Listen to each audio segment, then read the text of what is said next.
નમસ્કાર ખેડૂત મિત્રો, ખેડૂત ફેમિલી યુટ્યુબ ચેનલમાં આપનું સ્વાગત છે।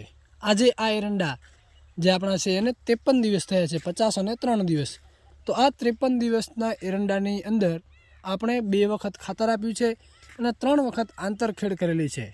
અત્યારે આપણે થોડુંક જમીન ભીની છે, પણ વરસાદની આગાહી કદાચ હોય અને નવરાત્રિની અંદર વરસાદ થઈ જાય તો એના માટે આપણે 1-2 દિવસ પહેલાં આપણે એની અંદર પાળા નાખી રહ્યા છીએ।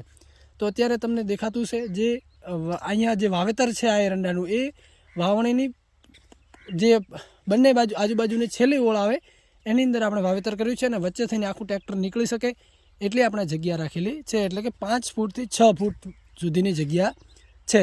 તો આજે આની અંદર આપણે પાળા નાખી રહ્યા છીએ। તમને લાગતું છે કે એરંડા એકદમ આપણે સુવડાવી દીધા છે, પણ એના પછી 2-5 દિવસ પછી આપણે તમને વિડીયો મોકલીશું, એની અંદર તમને આ એરંડા સારા દેખાશે। તો વિડીયો તમને ગમ્યો હોય, એરંડા સારા લાગ્યા હોય તો લાઇક કરજો વિડીયોને અને શેર કરજો।